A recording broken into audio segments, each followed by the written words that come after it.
In the tranquility of the night, some stories quietly come to life. Welcome to Hauntings and Horrors.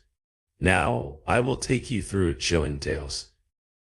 My grandfather died while shaving. I always wondered how far he had gotten into the process.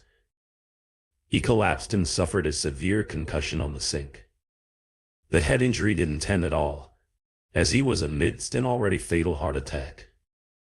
The day before the funeral, his widow, Sophia de Haya, asked me to step into a room in the main floor of his manor. I never realized how wealthy Grandpa was until I saw his home. The place had creeks, shrubbery mazes, and levels. Rumor had it he was a savvy investor, although into what was a mystery to me for years. I found out he had been an early financier of a cigar company that had peaked in sales to decades prior. He managed to get out of the market before it collapsed. Sophia and I sat down in a room with an oval oak table that looked out on a lake. She reached into her pocket and unfolded a map with a circle drawn in red marker around the top of the left corner. "We need to talk about your inheritance," she said. "I'm the executive. I have all the appropriate documents to back up my claims here today. Should you have any questions?" Henry always thought you had potential, but he was afraid he didn't want to ruin any legacy you may have by giving you too much. He didn't want to spoil you before you could make something of yourself. Based on what I've heard about the construction company you run, you're doing fine. When I die, this house is going to your sister. I'm sorry to say that you are not in line to take this piece of property or any of its belongings. He did give you land, though I blinked. Is it the golf course out back? No, he recalled with a fondness how, when you were younger, you would play with your best friend, I can't recall her name, in the desolation wilderness of the mountains. He said you built a fort out there that the two of you loved. He purchased it out of pure sentimentality and gave it to you. He wanted to reward you with something you could build on. It's fenced off, so you shouldn't have any problems finding it. With these printed coordinates, I gave a nod and placed the map in my shirt pocket. The next few days passed in a blur. The memorial was as lavish as it could get. An entire banquet team fed us.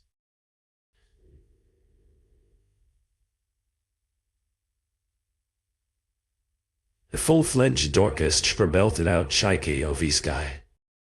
His coffin lowered into the ground, with his favorite classical music surrounding him. Later that night in my hotel room, I sat with a bottle of Bushmill on the nightstand. I found myself growing resentful. My sister had gotten a house worth millions of dollars, whereas I'm handed a patch of dirt. I'd have to sink money and labor into it to make something valuable. My childhood images of playing in that area were not as strong as other memories. They became eclipsed by the yelling from my parents. When I got back home, they interrogated me about where I had been. Dad particularly took issue with me not giving my whereabouts. He threatened to let the dog urinate in my bed and said he would make me sleep in it. I could bring back the times when Lily and I had built a makeshift house out of tree branches. We'd strung them together with fabric we cut from backpacks. Lily would die in a car accident on Interstate 80 when she was 20 years old. I repressed my emotions towards those times. I couldn't remember if I enjoyed those outdoor adventures. They may have been chores completed. To feel less alone, I called Sophia the next day and asked her if she knew what the lots was worth. "I do," she said. "It's priceless." The barrier around the woodland I was now the sole owner of seemed new. Harsh weather had not yet tainted it. There wasn't any gratuitous graffiti or war at entry points from trespasses. The wall was not made of chainmail but obsidian. This left me scratching my head. How much it must have cost to export, let alone have a group of laborers put that much time into. It left me astonished. I had stalled on visiting the place I couldn't quite place. Why I made this deliberate procrastination. I had this indeterminate feeling to not let my presence be known there. Sophia had mailed me a key, and it was an older rusted style, kind like it may have once belonged to a pillbox from the 70s. I searched around the perimeter for the front door. I came across a very narrow door with 2 indentations. On either side of it there were symbols. On either side of the threshold. They resemble the country's flag with squared shapes. Angled lines and unrecognizable emblems decorated them. I turned the key and stepped into the acreage which now belongs to me. My boots crunched on gray and yellowed leaves.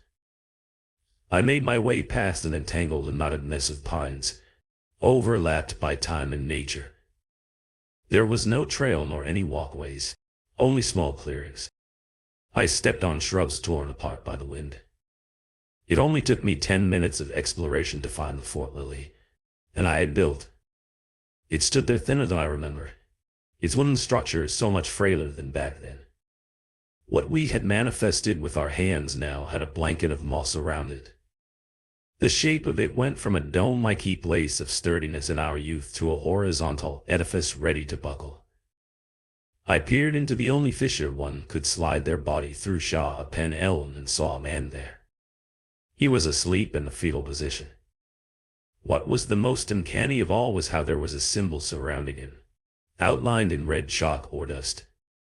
The illustration was identical to what I had seen on the trees in the first passage. The man woke up and stared at me. He gave me an awkward smile, rather than a threatening one, which perturbed me even further. "You can't be here," I said. "This is my land. Don't make me call the police. He's out there." "Who are you talking about?" "The hunter. He doesn't prey on deer. He searches for people like you and me." After another advisement, the man left. I agreed to give him time to pack up his belongings. In reality, I didn't have any weapons on me, but I kept my hand in my waistband to make him think I could be carrying. Once he was past the gate, I breathed a deep sigh of relief and looked around once again at the place. I went back into the fort and destroyed the crimson sign by blowing on the lines of dust until they scattered.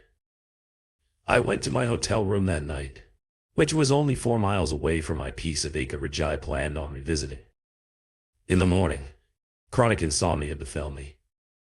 I tossed and turned, even with the desperate elixir of a highball whiskey, to try and get me to pass out. By the time dawn arrived, I decided to go back to the fort. This time I brought a large knife. I noticed something burning, an unnatural color through the pines. I ducked down and inched closer to it. I hoped it was a flashlight used by early rising hitchhikers. What I saw left me in a state of shock. He stood 1 ft away and carried a rifle slung over his front. The man stood the same height as me. The outfit he wore was unlike anything I would have expected from someone in the woods. His suit had tubes wrapped around it. Each one emanated the same verdant tinge, even the clouds. In the distance behind him possessed a hue of greenish effervescence. A helmet covered his face. It wasn't the circular type of head protection for motorcyclists, but square-shaped. The mouth was a straight bar of emerald neon. He saw me. A sense of unrelenting terror overcame me for a second. I would have sworn I saw his elbow lift. It was as if he was about to aim at me. He second-guessed the action. He then sprinted in the opposite direction before I could take a picture. Later in the day, I walked up a steep incline line with bark fragments and rocks. I saw some lights in the distance and followed them. I found a small community with rows of cabins overlooking the lake. A pier set isolated by the water. There were gift shops closed for business. I laid eyes on a hotel that was 2 floors and had 8 windows locked together. I walked into the lobby. An old man met my gaze and stood up. "Do you have a reservation?" I told him I didn't. I made it clear. I was only passing through and I had a few questions about the area. He didn't mind answering them. He seemed reluctant. I smelled of sweat. I inquired about the best bait and tackle shops. I questioned him about which real estate companies own the regional properties. I asked him what I wanted all along. Are there people who like to play dress up out in the woods?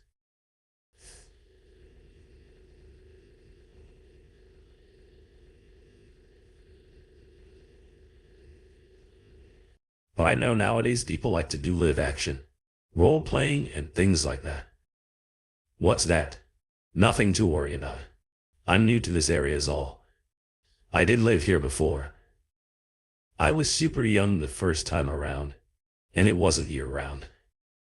Back then was only to visit my grandfather. My folks retired here. They live only a half-hour away to this day. I'm wondering if the hunters around here had a specific dress code, one that makes them seem a little weird. Even the senior's eyes grew wide. Well, he said, as he put a W of chew in the side of his mouth. There have been sightings of an unusual man. The police are looking for him. Last I heard, rumors are that people have gone missing, but the local papers won't report on it.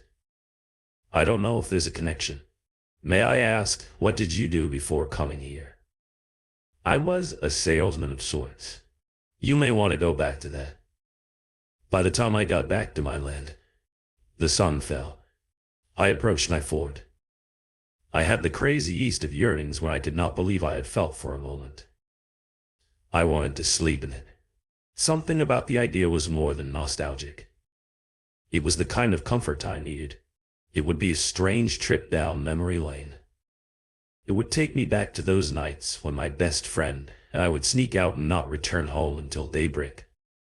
I remember the drifter.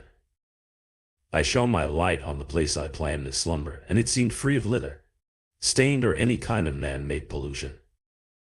I laid down on it. I ran my fingers through the blades of grass. It occurred to me that they didn't feel like they had sprung from the earth. They felt like confetti plastic, a monopoly money stuck in the ground. I sat up and clawed my fingers to the far edge between the makeshift wall and the turf. I grabbed a chunk of the corner and yanked. I managed to roll up a piece of artificial earth, like the set design of a stage play. It was a carpet made to look like nature. It was nothing more than an artificial and superficial landscape. What it revealed was a flat door. I retrieved my key and put it into the lock. It opened. I saw a wooden ladder there, splintered and uneven. I used my flashlight to try and see what was down there, and all I see is another patch of dry dirt. I climbed down. The first thing I saw in the right corner was the same suit I had seen the man wearing the day before. It lay crumpled on the floor, every bit as futuristic as my first impression. Only this time it wasn't lit up. Someone folded the outfit and placed it there in a meticulous manner. It had a cord that hooked up to an electrical plug tower. I turned around, stared at the wall, and felt my legs weaken. A desk was there with many items on it. I saw identification cards, pieces of jewelry, and articles of clothing. There were ropes, handcuffs, blindfolds, mason photographs of the most horrifying nature. What were once human beings now existed as photographic depictions of butchery. At the bottom of the stack, I found one of the men posing next to the bodies. He had a cruel and mocking face, as though he delighted in the carnage. I recognized him. He was my father. The stories have been told, but their shadows will continue to haunt our minds. Thank you for listening. Don't forget to subscribe to Hauntings and Horrors. Turn on notifications so you won't miss any thrilling horror stories. Good night, and sweet dreams.